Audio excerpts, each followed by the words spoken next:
Welcome to my Fractal Topology of Spacetime theory. My name is Bob Howard and this is my interpretation of how the universe works. In the third part, I would like to challenge the ideas of non-simultaneity, look at a little closer at transfinite time and show how the universe is fractal.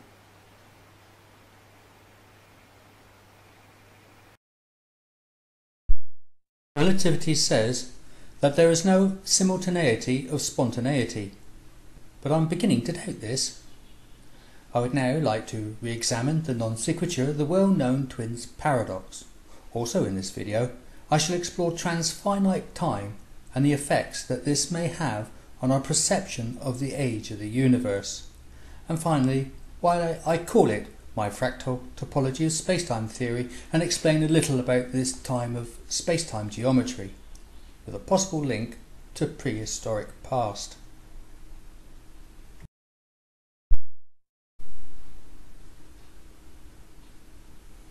In deep space, Alice and Bob pass each other in their spaceships.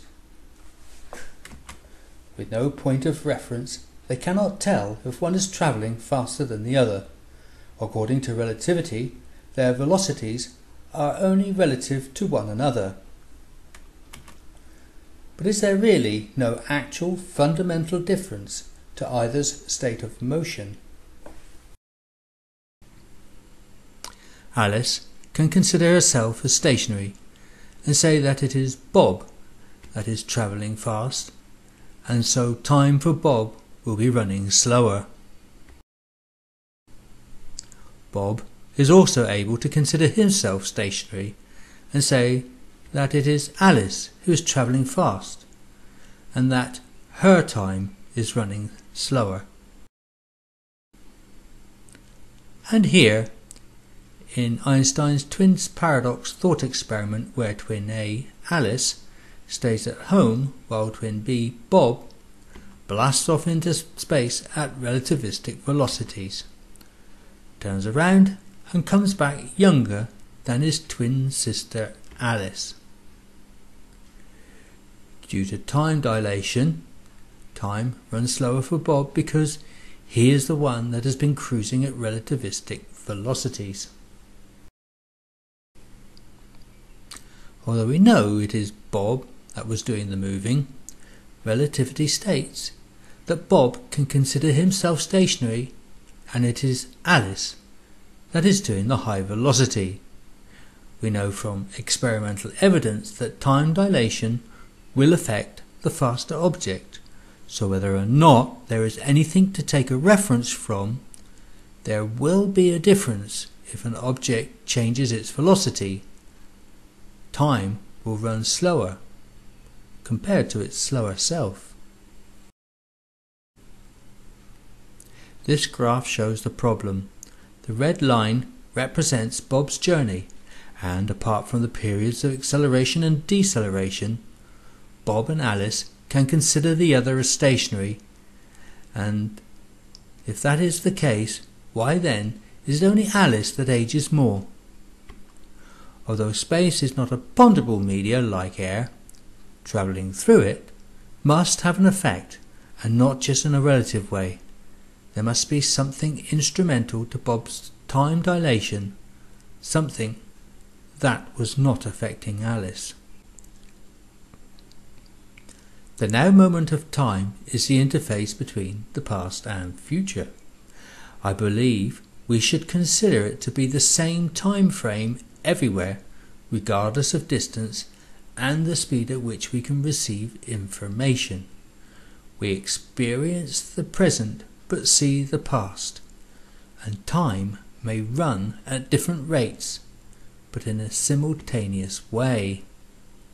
In the twins paradox, Bob experiences less time on a moment-by-moment basis due to time dilation. His rate of time is running slower than Alice's simultaneously. And as we have seen in the previous video, it is not just time that is different for Bob. Distances too are different.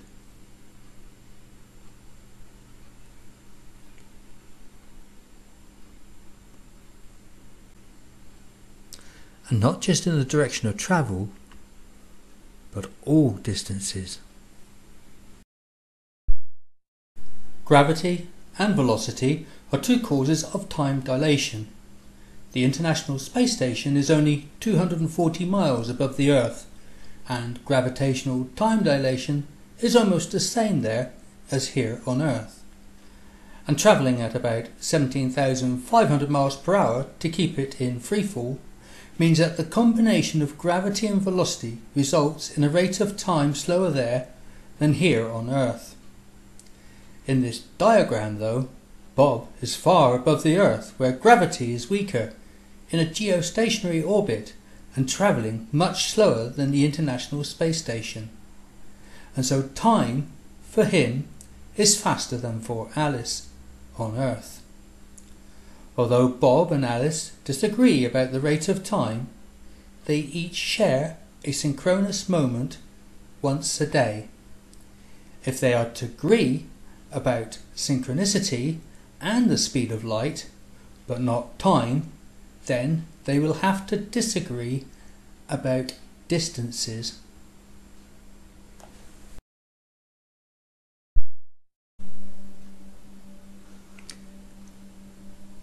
In the twins' paradox, when Bob was travelling at relativistic velocities, he was dimensionally smaller when time for him was slower. Now in this analogy, it is Alice's time that is most dilated, and so both Alice and the whole of Earth will be smaller relative to Bob. And relative to Alice, Bob will be further away. The distance from Alice to Bob is greater than from Bob to Alice, but only very slightly. This then is the basis of my fractal topology of spacetime theory. If time dilation makes past distances longer relative to distances at the present, then the expansion of the universe could be due to a constant dilation of time over time.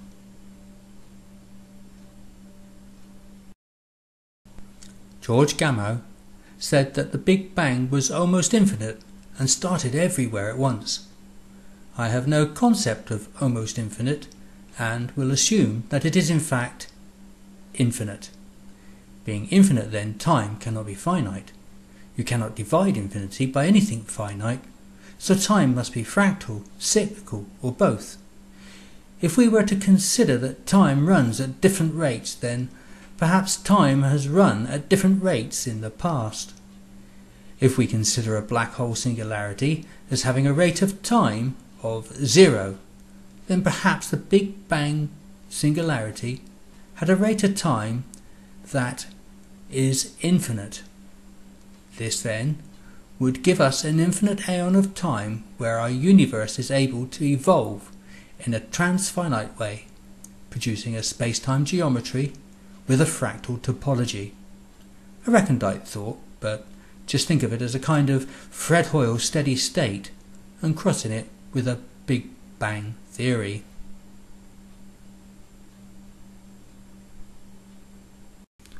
When we look out into the cosmos, we are looking ever further into the past. In this analogy, we are the old lady, and when we look back in time to the cosmic microwave background radiation, we are looking at the oldest light in the universe, and we are looking at the youngest view of the universe. This is like looking at a photograph of you as a baby. It will be the oldest photograph of you when you are at your youngest.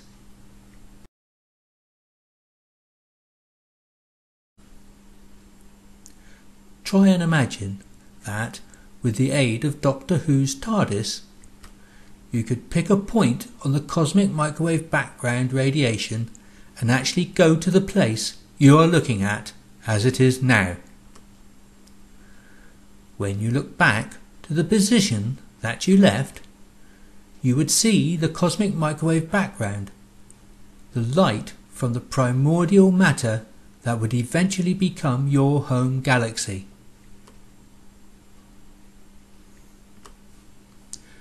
Travel as far away again, and when you look back to where you have just left, then the cosmic microwave background radiation would be coming from the same primordial matter that you were initially looking at before you went on your TARDIS adventures. Only now you're looking at that area of space from the other side, an area of space no longer visible to us here on Earth. So if you travel unimaginable distances in a magical TARDIS, provided that your rate of time is unchanging, the universe will look exactly similar, even if you travel hundreds of billion light years in a day. In this diagram, I want to show how time relative to now compares to transfinite time. Our visible horizon extends over 13 billion light years, making the Big Bang moment nearly 14 billion years ago. This finite volume of space is relative to the rate of time now. If we were to borrow the TARDIS from Doctor Who and visit that galaxy 7 billion light years away at 7 billion years into the past, from there we would calculate the Big Bang moment to be 7 billion years ago. Remember, we are not just travelling the distance by magic, we are also travelling back in time, so the old lady does not exist yet. With transfinite time though, when we borrow the TARDIS and travel to that galaxy 7 billion light years away, time there would be relatively twice as fast. If we were to calculate the age of the universe, we would calculate that age to be the same as it is now, 14 billion years.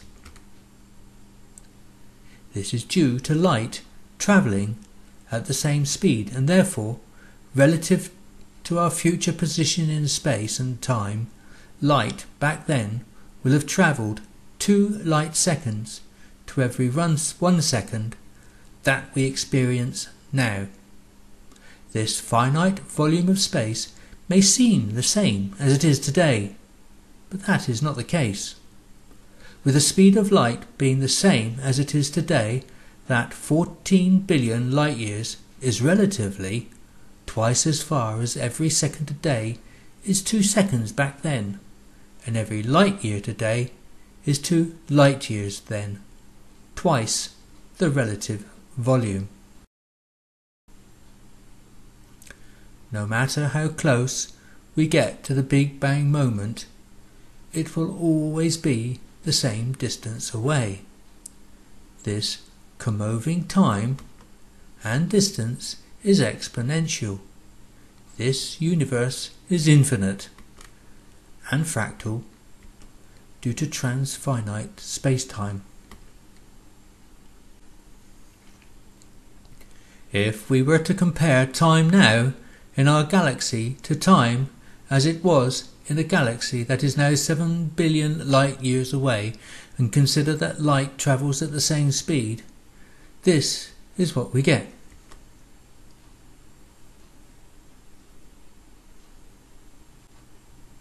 But back then time was running at twice the rate of time compared to now, and so their photons can travel twice as far for 1 of our seconds today. The galaxies that they see will be twice as many and have evolved half as much. They see twice the relative volume. But we see the same distant horizon, but with half the light volume. So our space is stretching, even though we see less and less. This stretching of space makes the galaxies that we see appear to be moving away, and in every sense, I believe they are. The rate of time slows down over time, and it also slows down due to gravity and velocity.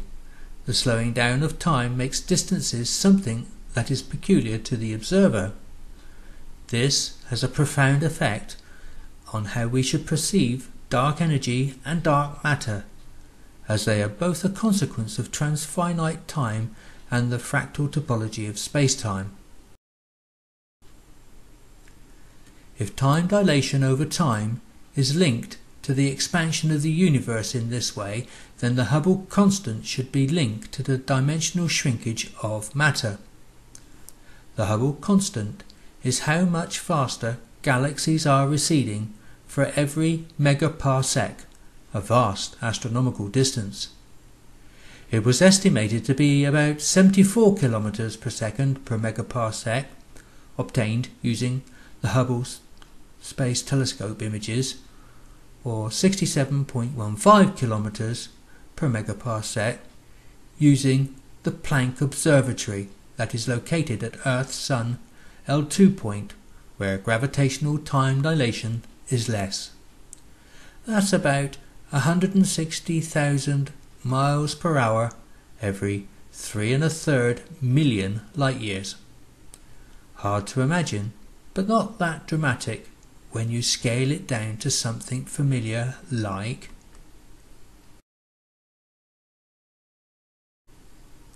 the space between London and New York. If that were to be stretching at the same rate as the Hubble constant, it would only be separating by 0.5 millimeter per year, and that's slower even than continental drift. If Earth were shrinking at that rate, along with our measuring rods and clocks, it would not be possible for us to tell. The way transfinite time is slowing down over time is very gradual and not noticeable to us. Most of the effects will take millions of years to be of any significance. Why I call this a fractal topology. A fractal is an object or quantity that displays self-similarity. This frond from a bracken fern is typical of something with a fractal form.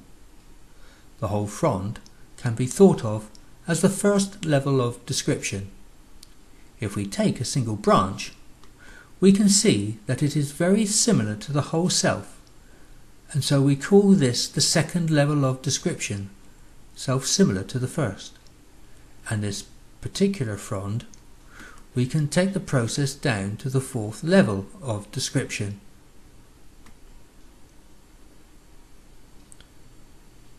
Or even further. When we look at the whole universe, we can call the result of the Big Bang the first level of description, an infinite cloud of seething plasma. As this cools, it forms the first atoms, probably deuterium, if you will allow me to have an educated guess. This then fractalizes into infinitely many clouds of the nascent matter that eventually form the first galaxies, and so I would call this the second level of description.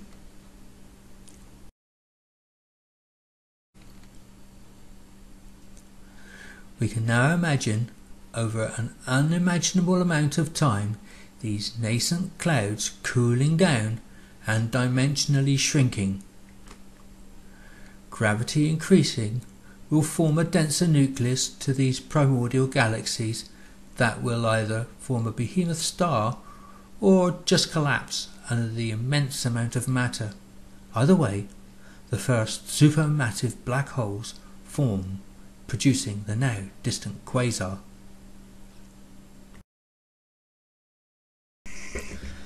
After the quasars at the centre of this second iteration to the fractal, the first type population 3 primordial stars would form. We could call these the third level of description, and so on. The primordial stars are thought to be behemoths that would dwarf any stars around today, comprising of just hydrogen and helium. No one knows why we do not find these stars today, but I expect they had died out so long ago that their light has been redshifted beyond the capabilities of our current instrumentation. We may see them with the James Webb Telescope, along with more galaxies than we ever thought possible. That's my hunch anyway. The Type 1 stars, like our Sun, is not the last in this iteration, for we still have the white dwarf stars, neutron stars, and finally, at the fractal prime, we have the black hole. All black holes can be thought of as being at the fractal prime, regardless of the mass. They are at their deepest fractal depth. A white dwarf star is at a deeper fractal depth than our Sun, although it would seem that it is the size and/or the density that is a factor. It is the time dilation differential that will determine the relative fractal depth from one thing or place to another.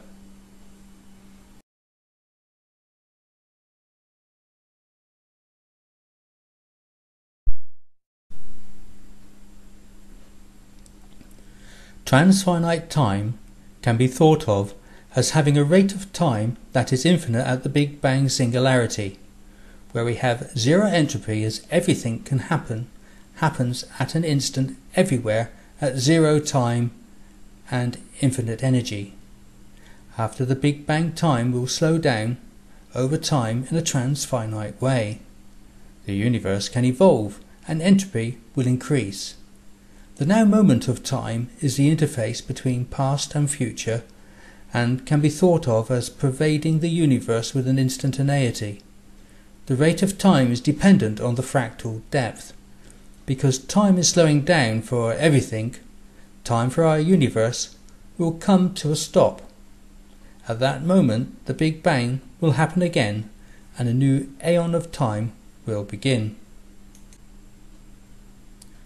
Although a black hole singularity is a place where time stands still, we have to imagine that either the black hole is in a superposition stationary in time until the end of time, or else a place where time is running almost at a standstill and not quite at the singularity yet.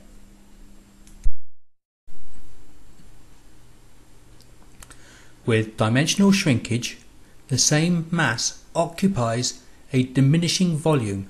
Gravity on the surface of the Earth will be getting relatively stronger, making things heavier.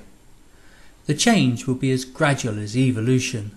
This makes me think that this phenomenon could be linked to the vast disparity of the size differential between, for instance, the tall tree grazers of the past and the modern giraffe.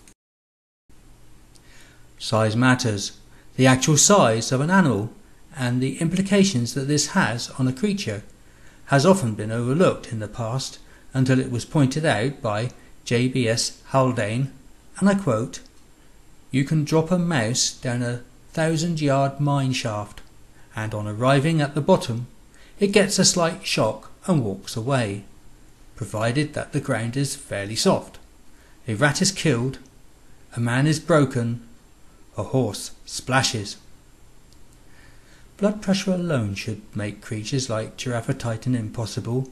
I believe these huge creatures would find it impossible to survive today due to the gravity being stronger than all those millions of years ago, when we know it was possible.